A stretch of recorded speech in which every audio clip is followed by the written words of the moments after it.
All right, welcome back, everybody, to This Week in Hearing. We have a great guest set this week. We have Giles Tongue and Karl Strom. So why don't we go one by one, let you two introduce yourself. We'll start with you, Giles. Hi, morning. I'm Giles. I'm Chatable CEO. Lovely to be here. Thanks for having me on again. And great to meet you online, Karl. Awesome. And Karl. I'm Karl Strom. I'm the editor of the Hearing Review, and I've been in the industry for about 30 years. And this was my first time to CES, the subject of the webcast. So perfect. Thank you, Karl, and thank you, Giles, for both being here today. As Karl mentioned, the theme of this episode will be all around CES. These two gentlemen attended in what was, I guess, a pretty odd year with the, Omicron wave and the pandemic in general, but the show goes on and you two were there. So I figured, for all of us in the industry that didn't have a chance, whether it's in the hearing healthcare industry or just broadly speaking in the audio industry, really just wanted to kind of get a sense of what went on, what really stood out to you, and how you're sort of interpreting what 2022 might look like following the heels of this event. So, Karl, why don't we start with you? You just mentioned that it was your first time attending CES. So I guess just what were some of your takeaways from this year's event? Well, having attended, for the past almost 30 years, the AAA and UHA and ADA and IHS and those types of things, it's just really daunting how large the CES convention is. I mean, there were 2,200 exhibitors there, 45,000 attendees, and that's about a third of what there usually is. From what I'm told, there's usually about 150,000, but because of COVID, and probably was a super spreader event, right? Even though everybody had masks on and did whatever we took tests before we went into the hall, and I think they did as good a job as they could do. But just the sheer magnitude of the event. There's three different convention halls, and actually four, because the Las Vegas Convention Hall utilized both of its centers. So, and they're separated, but they're gigantic, right? I mean, and I'm not exaggerating, the Samsung booth probably would have taken up maybe a third of the AAA convention. These are huge exhibits, and they have everything from self-driving cars to things that water your lawn, and there's one particularly interesting one in the Venetian where I met Giles, where it's basically startups, and they're grouped by different countries. I just found the whole thing daunting. There's kind of relative to hearing care, of course, there's hearables and those types of things, but there's accessibility, products, headphones and personal audio, wearable technologies, health and wellness, home audio, e-gaming, which my boys, I took pictures for my boys, smart homes and streaming and embedded technologies, all of these different things that really are going to, in my view, are going to seep into hearing care technology, anything that can foster independent living for older adults. All of that is there, and in the form of startups, there's probably not just Giles, but another Elon Musk, or somebody walking around there. It's very impressive. Mm. That's awesome. And Giles, you said this was your 10th CES that you attended. Yeah. So what was your perspective? Well, that was a great overview from Karl, because you can kind of forget how big the place is. I mean, for anyone from the UK, if you've been to the Excel Centre in London, which is a massive place with loads of halls, and if it's a big event, they're using lots and lots of halls, you could probably fit the whole thing inside one of the Vegas halls. I mean, and if you've not been to Vegas before, if you've got a meeting in one hotel and you've got to go to another, that could be a 20-minute journey, just walking from one hotel to the other. But for anyone who's been to CES before, if I told you I wouldn't have had to queue for a single taxi, that would blow your mind, because normally you're queuing for about an hour. So that gives you kind of feel for the attendance of the show. It was unusual from that perspective. I mean, there were a lot of carpet spaces where there should have been booths and some big gaps. I first went in 2012, so I've seen a lot of different shows. This is the first time, which may be of interest to you, that I've met more audiologists than I've met CTOs. So it was a really interesting. Oh, and obviously my focus now, I used to work in different areas of consumer electronics, whether it was protective phone cases or wearable tech. And this time I'm there focused clearly on hearing. But to see so many hearing focused brands, and I'm talking about not just endless numbers of earbuds, but also, Jabra were there, Eargo were there, Rion, the Japanese hearing aid manufacturer, represented, Mimi and others. There was a whole bunch of guys that would be familiar to us from the hearing aid, hearing loss, hearing help space that were there at the Consumer Electronics Show, which I think is really indicative of what we've got to look forward to over the next couple of years. In terms of big themes, I mean, there was always a big theme there. And somehow all of the manufacturers in the Far East get ahead of the game and arrive at CES with their demonstrations of whatever the big theme is. And, way back when it was phone cases, you couldn't move for phone cases. And then it was drones. And then there were hoverboards. And this year I was looking for a big theme. And it could be because I'm kind of in the eye of the storm. But to me, the only real prevailing theme was probably earbuds. And there were a lot of earbuds, companies you've never heard of, as well as many you have.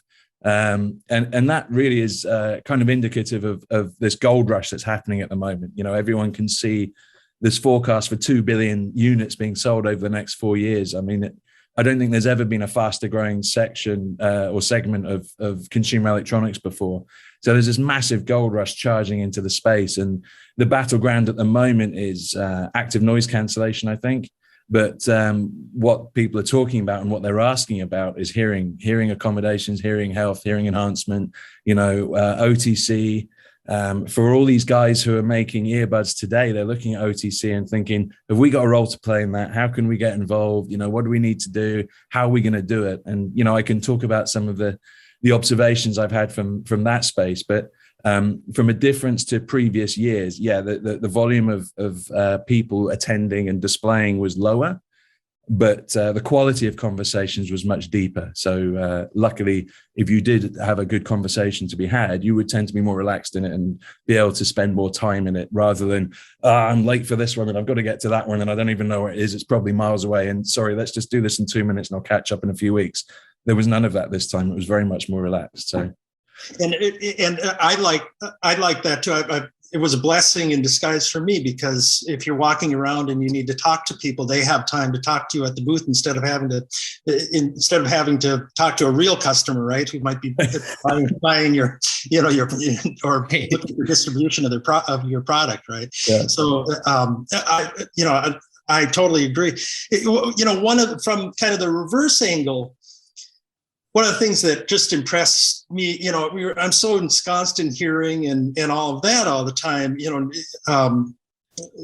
healthcare, that we have these two worlds that are colliding, the consumer electronics and hearing healthcare. And, it just is interesting as you're walking around. Like Giles said, there's a lot of earbud companies and things like that. And a lot of products that you would think they might have more interest in the hearing healthcare sphere, but really our market is so much smaller than the consumer market that for some of them, I was talking to this person from Shocks, and they make this kind of cool conductive aftershocks for listening to music. And it's kind of a transier type of thing that you'd think that would be that kind of technology. It's not that they're not interested. I'm not trying to imply that they're not interested in conductive hearing loss, but there's such a bigger market for them that they're concentrating on. And as you're walking along, talking to some of these companies, that was an interesting kind of aha moment for me. Like, we sell 17 million hearing aids, globally. And, there's, I wrote it down, there's like 1.52 billion smartphones and 445 million headphones and 261 million computers. And, we've got a $6 billion market in the US. And, you're talking about just these giant consumer electronics markets that were an important niche. And of course, our profit margins are different from those, but it's still we're still really small. Right. Well, I think that what's interesting, kind of going back to what Giles was saying, where you have these themes, and so much of it, I always relate back to Chris Anderson, who is the CEO of 3D Robotics. And I've mentioned this before on some of these different podcasts, but his piece that he wrote about, it was titled "The Peace Dividends of the Smartphone War." It just feels like everything that we're seeing in consumer electronics today really is kind of a derivative of just the economies of scale from the sheer smartphone proliferation that's occurred. And, it's like every single year, the more miniaturized devices become more and more feasible. So it makes sense to me that like we now live in this era where in 2022, the earbud is such a focus, because you can now, with all of the innovation that's been taking place around like the digital signal processing chips, and just the idea of like these things really becoming computers that reside in your ears, and what that all unlocks has sort of now come to fruition. And I think that coincides with just the revolution in audio, broadly speaking. I mean, you can see it. I think lots of people watching this today, you can watch it on YouTube, or you can just listen, as a podcast. And personally speaking, like I consume podcasts all the time now, because there's just such a high quality of all kinds of different content, because so many creators are creating in that space and making it, and it's so easily available, and you can do it on the go. And so it's like the demand to wear these types of devices for longer periods of time, as that goes up, it really does start to create new standards. And I think that's really what's been occurring over these last few years, is like, as Giles said, active noise cancellation now is becoming something that is basically a baseline standard feature that people just assume to have. And I think that if you look at what's happening in the hearing healthcare space right now, especially with the consumer electronics side, with partnerships like Mimi and Skullcandy, you're now seeing that trend very well may kind of come to fruition with hearing health as well, where you need to have a rudimentary level of hearing personalization that's just baked into something even like $100 pair of headphones. And so to me, it's like, where does that lead? Because you mentioned it, Karl, like this idea that if we sort of look at the hearing health market just solely by hearing aid units sold, it is a really small market. But I feel as if for the longest time, that market really has catered toward the highest levels of severity with hearing loss, right? And so it's like, now what I think is going to be really interesting to see is how much demand is there for situational amplification, for just turning on this hearing personalization for one use case throughout your day. Maybe it's not even for like your ambient environment. It's just for streaming or for the Zoom calls that you have. And where does that lead? I mean, does that like generate this new appetite for consumers to say, I want more of this? And is that really ultimately what grows the market? Is this sort of trickle of demand into greater and greater levels of sophistication of personalization and amplification, largely because that the most basic levels have become standardized across the board. It's just a new feature that every single pair of headphones sold in 2023 or 2024 has baked into it. And that's, to me, that's going to open the door on so many new possibilities of where the hearing healthcare market can start to dabble in a much more broad way. I don't know what it looks like, but that's kind of where my head's at right now. Before you even started in, the situation, that was one of the things that I thought would be interesting to talk about, the situational use of this technology, whether it's Giles technology or other technologies, and kind of that app-based system of of dragging what you need into it, and when you need it, into a device is really interesting, and it's very kind of counter to what audiologists and hearing aid specialists have kind of gauged their success on over the years. Is you got to wear this thing for at least 12 hours a day. I'm not saying that has to change. I'm just saying that there are other things out there, particularly in the mild to moderate loss that and the OTC, where that mode of success and satisfaction might not apply. Yeah, totally. So I'm looking at this space from a number of angles. I mean, your overview there, Dave, was spot on. We've got sort of Bluetooth, which is enabling earbuds to kind of be a functional thing. And then all the use cases of podcasts, music, streaming, phone calls, voice UI, which I know you're very close to. So there's all these different drivers which are making earbuds, a thing. And then on top of that, we've got some really interesting things going on in the kind of development side of things. So the advancements of chips like the Knowles chip that we're on, which is enabling for the first time a very advanced AI to run in an ear at low power. We then have some other companies, which I'll just talk about for a second, if that's okay. So we got DSP Concepts, DSPC, who've developed a framework called Audio Weaver. And if you jump on their website, you'll be able to see how this works. It's basically a very intuitive, almost drag and drop means by which you can, as a developer, pick and choose which audio features you want to deploy on your earbud. And it comes with a development board that you can then, you've downloaded your phone call one, maybe you put Chatable in there, maybe you put something else. And then you've got this board with your headphones on, so you can hear what it all sounds like. And if you didn't like that combination, well, let's pick and choose some others. I mean, how fast is that going to be to get to market? It's extraordinary. And then another company, Sonical.ai, they've got a similar thing with a platform where they call it apps for the ears. So now you can pick and choose. And this is not just the developer this time. This is actually the end user. So the end user, if there's an earbud using their platform, they can pick and choose which apps they want to hear. So if they want hearing enhancement in whichever flavor, then they can have that. If they want spatial audio or different types of ANC, and there's 10 different vendors of ANC now, so we can have all of those different things.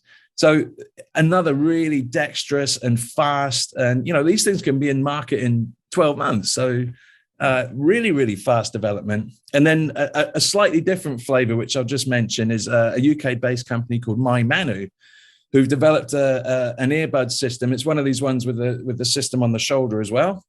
And their system is entirely standalone. So it's got an eSIM in it. It's got enough processing and storage to host apps. So the whole thing is basically free of a smartphone. So now you can have a whole platform, a whole operating system and world on your shoulders. And again, you're then downloading your hearing accommodation, whatever else you want on there, straight onto the system, and you're free of a smartphone. So we're really getting close to this operating system on the ear, computer on the ear. There's lots of different descriptions for this, which then removes the smartphone.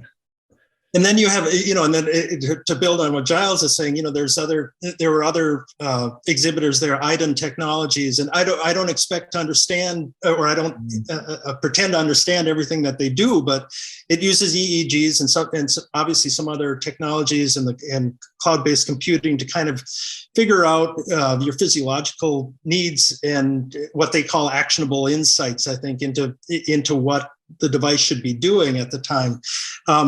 Wise Ear is another one that takes physiological indicators and employs them into, for us, it'd be the processing or turning up the volume or gain or whatever it would be. But to Giles' point, there's all these really kind of what were kind of science fiction stuff just 10 years ago, steaming towards us.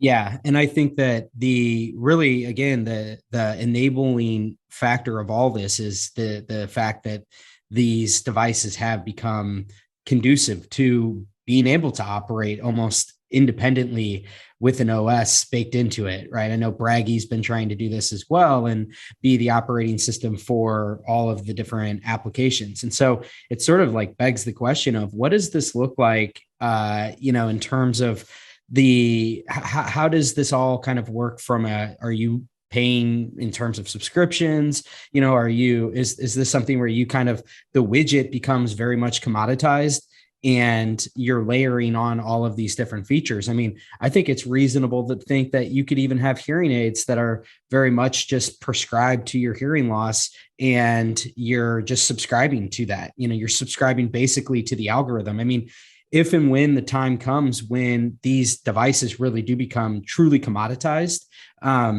and I'm not suggesting that's like going to happen anytime soon, or that, there are medical grade hearing aids that really are designed for these very high levels of hearing loss. But I do think that, you kind of walk this trajectory out a little bit, and you think through like, what will the next 3 to 5 years look like as people just continually become more and more conditioned to subscribe for services, and the hardware isn't really the focus anymore. It's what you layer onto the hardware. And that's where I think like what Giles has is incredibly interesting when you think about it, because it really might be at the forefront of this, which is, look, this is something that you think of, you have this processor baked on the AI Sonic Knowles chip.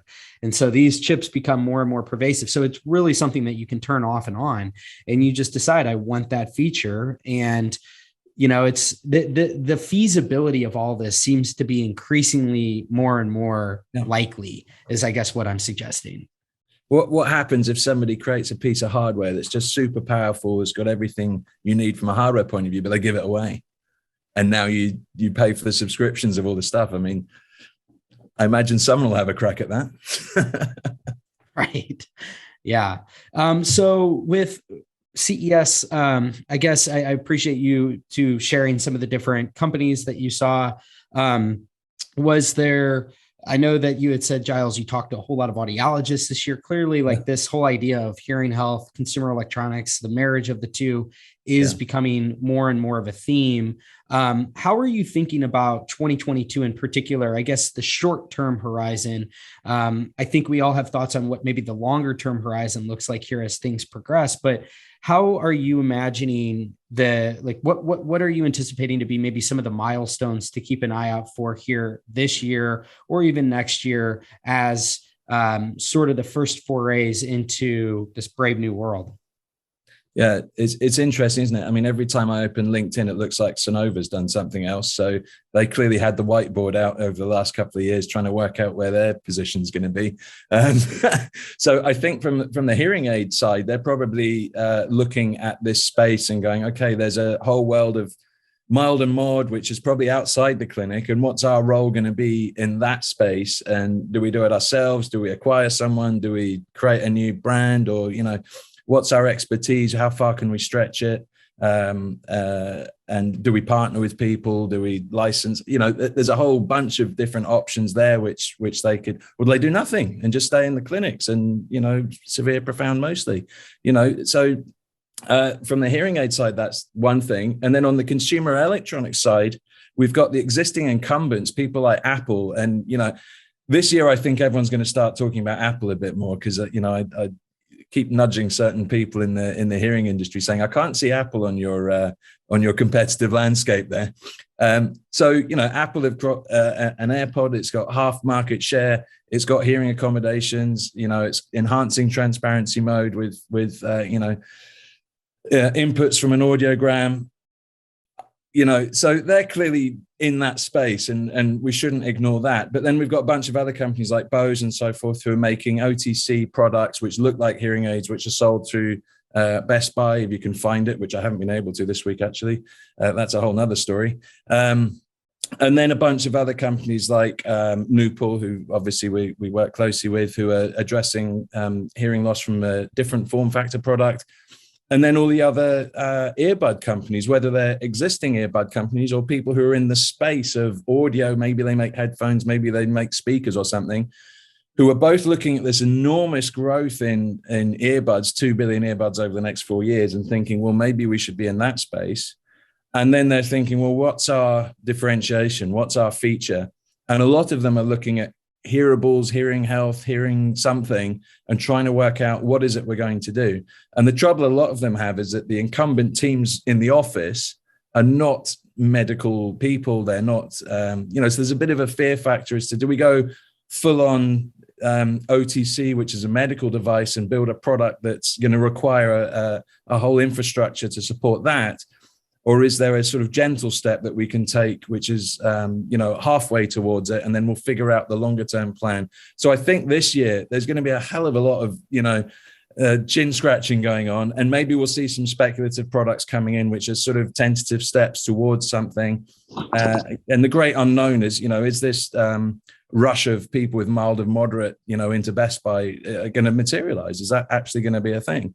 So it's going to be a hell of an interesting journey for the next few years, and I think with Chatable we're in a good place, because we can kind of be useful in lots of those different scenarios. Whether you're looking at a medical device to help with conversation and noise, or you're just looking for a feature that enables you to keep your ANC in, and now you can hear conversation. We can do all of those things. So luckily, I'm kind of right in the middle of it. So it's fun times, really.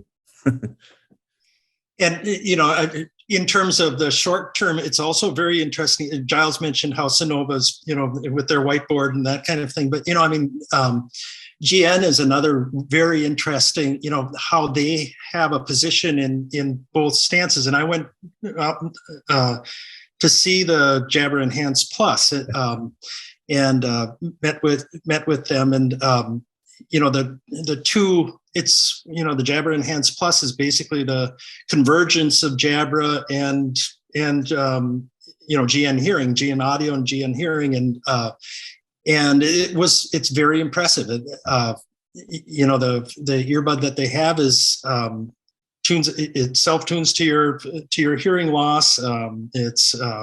It'll stream music, has 10 hours of battery life. It's a really slick system. It's unbelievably small too, isn't it? Yeah, it's very discreet. And after you tune it, you have basically 3 options, and walked around the convention floor and tried it out. It's very impressive. Like Giles system, it's very impressive. This one has directional microphones, of course, but it's really effective. And these are the kinds of, exactly the types of things that, that one would envision for the OTC market, right? What's interesting to me is we do have some good products. There's a lot of amplification garbage out there, and we know that. But there are some really good products out there, whether it's Nuheara or Lucid or Alongo or Lexi, or, you can go on and on, right? You can't go on forever, but there's some good products out there. And they really haven't caught fire. And so that kind of, as the devil's advocate, everybody's talking about OTC and everything like that. And you just wonder how quickly it will catch on. I think as part of the consumer devices, and you mentioned Apple, and I totally agree. I mean, they have a brilliant product. But they don't even, advertise it as a hearing loss compensator or a PSAP or anything like that. They don't care. Their market's big enough where it's just another tack on for helping the people who use their products. And so it's how all this is falling out. And with GN, I was going to get back to how GN bought SteelSeries, for $1.2 billion. And it's now about Lively, and there's all kinds of very interesting things going on in our industry. And for those audiologists who are, and hearing care, hearing practice owners who are a little edgy about, what's going to happen with brick and mortar? the recent purchase of Alpaca, announced yesterday, shows that at least the industry thinks brick and mortar is pretty important still. Yeah, no, I love what both of you said there. I was going to mention the SteelSeries acquisition too, because, it seems sort of esoteric and abstract from a hearing health standpoint. But just as you mentioned with Jabra, what you need to really understand, I think, as an audiologist and somebody in hearing health, the relevance of that is it's a new sandbox for them to learn from. And you have to know that there is so much happening in that sort of virtual gaming environment, from spatial audio and all kinds of different innovation that will bleed into these other offerings in the same way that Jabra Enhance Plus really is kind of like the best of both worlds. They've taken a lot of the really great streaming and pro audio elements of Jabra and then combined it with a lot of the hearing health stuff from GN. So they're creating a more total, I think, just a bigger understanding internally of how you can take some of these different features that really resonate in certain sectors and then start to translate them into others. And I agree with you too, Karl. I mean, I think that the brick and mortar is incredibly important. We see this across the board. I mean, you had it, Alpaca got bought not long ago. I know, what's it called? DeMont's retail arm bought, Hearing Life. They bought Odd Practice Group, which is in the Carolinas for, they had like 43 stores or something like that. So there's tons and tons of vertical integration that's happening in this industry right now. And I think that the thesis that a lot of these manufacturers have is, yes, of course, the OTC market is somewhere that we want to be and we want to partake in, but we want to funnel those ultimately into the life cycle of these patients and eventually make sure that they're fit with our hearing aids as well. And so I think that the question for me, like personally, I don't really perceive OTC as being disruptive to the status quo really at all, because I think it's a separate market. I think it's a growing, expanding market. There might be a little bit of cannibalization where some people decide to go the self-fit route, but I, by and large, think that the people that are going and seeing an audiologist today will continue to see an audiologist because there's demand for that. People want to see a professional, and you see it in some of the market track data that shows that the satisfaction rate of seeing a hearing professional is something that people cite as being, I think like 86% of people or something along those lines say that if you were given the option again, would you go this route? They say yes, because they see a lot of value in that. So I don't think anybody's like suggesting that the role of the provider is going to diminish at all. I think the bigger question is, what does the role of the provider look like in this new market? And that's, I think, that the question that like we as an industry are going to have to grapple with over these next few years is, will providers by and large want to just continue to cater to those higher degrees of severity? Or will some of them really take it upon themselves to insert themselves into these lower degrees of severity, establishing those relationships, and having a more total offering that appeals to these people? That maybe it's not even device-based. Maybe it's all service-based that's around, let's orient you and make sure we really understand where you sort of fit on this spectrum of hearing loss. And it's knowingly a journey that, we want to preserve what you have. And I'm going to be your trusted advisor along the way. And we're going to flip you into different types of devices along the way, which initially might just start out with something as simple as, here, have these AirPods Pro. You're going to love them for all these different things, or whatever consumer brand out there.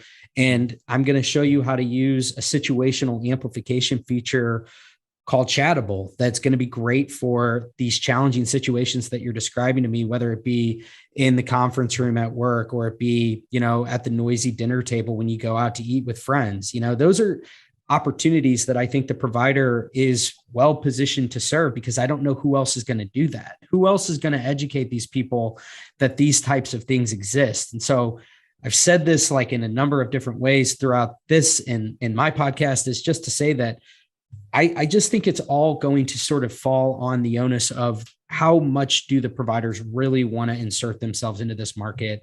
And it's kind of upon them to determine that, I feel like. And I totally agree. I think it's a different market. I don't think anybody's, going to be able to sustain a practice for very long selling a $400, $500 OTC device. But, having your hand in that and being all things to, all along the journey, all along the customer journey is a really important thing. And I think you're absolutely right, Dave. The consumers who recognize they have a serious hearing loss, recognize it as a health problem, which it is, and want to go to by and large, they're willing to try out something until it doesn't work anymore or works less effectively, and then they'll go to a healthcare professional for it, which is an audiologist or a hearing aids specialist. Yeah, totally. I'd agree with that. I mean, if I've got a problem myself or my kids or my mum, I'm going straight to the audiologist, right? That's the expert. I'm going to the expert. I'm going to mess around for weeks and weeks experimenting with stuff. I'm going straight to the expert. So absolutely, that's the path that I think will stay there. Broadly speaking, this interest in OTC is creating a real playground for new innovation. So with more interest, there's more investment into new technologies. Hopefully it creates more options, whether those are price points, form factors, new tech like ours, but it's sucking in all of this stuff. And hopefully that then creates this huge toolbox from which should an audiologist want to, they can play with. So they've just now got a whole bunch of different options, as you said, Dave, different, so if somebody walks in with a situational, struggling noisy restaurant or whatever, then there's a solution for them, and, there's plenty of options for the audiologists now to bring into their practice should they wish to. And as you said, Karl, this could be about, you spent some money bringing somebody into the clinic, advertising, marketing, whatever, advertising, hey, we're here, we'll help you in your moment of need. In comes the patient, and now they've got this huge range of stuff that's hopefully going to help deal with their problem. And then they're on the books, and then, let's keep talking over years, much like you would with the dentist or anybody else. Let's just keep, pop in for next year. Let's see how you're getting on, and maybe we'll move you on to a different solution. And then, Giles, from an investment standpoint, I mean, you're in that sphere. How do you see investments flowing into hearing aid technology? Yeah, so I'd love to say there's a big sort of waterfall that I'm standing underneath with my bucket, just catching. But I think it will come. I think, not quite that way. Well, to some extent, we could call this a deregulation of a regulated industry, right? And that is going to be appealing to certain investors. We are talking about medical, or on the sides of medical, so that's not for everyone. So there's a bunch of age tech investors who'll be interested in the space, AARP and others, and I think we'll see more as the momentum gathers. Probably what's more likely at the moment is existing players, whether they're earbuds or otherwise, will be looking for new technologies, and that hopefully will help companies like ours get some traction, get some movement, and then we can attract more traditional investment on the back of that traction. So without this all happening, without I can walk into most earbud companies now and they're having these conversations, whereas maybe 18 months ago they wouldn't have been, because there wasn't the imminent arrival of OTC. So now they're questioning themselves going, oh, should we maybe look into these kind of technologies? We might get some traction, and then we can go and raise on the back of that traction. So it does become a fillet for ongoing investment. But yeah, I haven't found the magic money tree yet. Yeah. I think that to kind of just put a bow on this conversation, I'm an optimist, and as a glass half full look at this, I would say that what you said, Giles, is right, is that maybe the best way to really look at the OTC market from the vantage of the hearing health world is that it's more investment, it's more money toward innovation that ultimately might lead to just a more holistic suite of solutions. I mean, all of this stuff, I think, is more ammunition for the provider in terms of what they can do to service their patient. And I think that's ultimately a really good thing, because I think that for a long time, this has sort of been a one size fits all sort of solution. And I think that we're very quickly moving in this direction where it's lots and lots of optionality that's starting to really enter into the market, different strokes for different folks. And, we've seen time and time again that the penetration rate sort of these types of products, and we see all these different alarming statistics about, first it's how prevalent hearing loss is, and now we're seeing all these potential comorbidities that are linked to it, the link between cognition and all of that. And so I think that the stakes are really high right now, and I think that we do sort of need a new approach. And it feels to me like the cavalry kind of is here, and it's coming from this consumer electronics side of the market because it's finally become enabled to do so. And again, that goes back to what I had said earlier is the iPhone came out in, 2005, 2006, whatever. So we're like 15, 17 years past that now. And what we've seen is this slow progression toward the peace dividends of the smartphone war in all walks of life of consumer electronics. Everything is becoming more and more feasible from a power standpoint, from an independent operational standpoint. These things are just more and more viable than ever before. And I think that just ultimately lends itself to, again, there's just going to be more and more things available to people to treat these things in ways that they actually feel comfortable with, rather than forcing something on them and saying, this is the only option you have.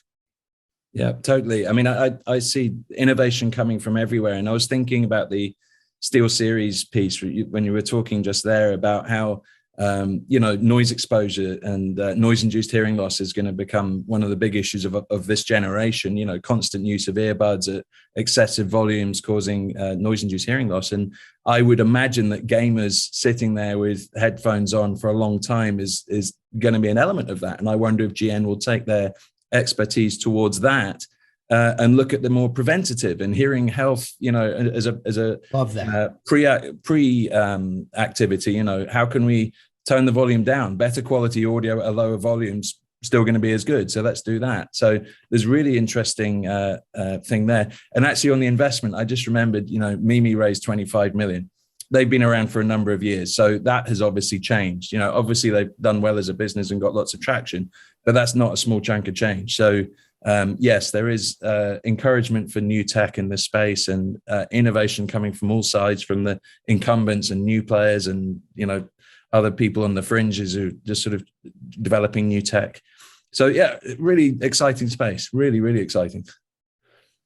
And I think so too, and like Giles said, one of the theme, not the theme, but one of the underlying themes in a lot of the technologies being showcased at CES was hearables, and had to do in some way, shape, or form could have something to do with our market. And I think it's all really encouraging, and it just goes to show how we're in a really interesting space for a lot of different things.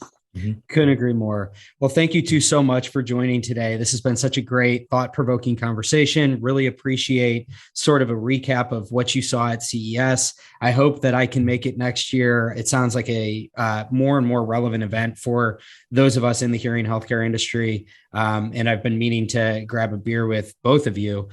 So something to look forward to in the future. So thanks for everybody who tuned in here, and we will chat with you next time.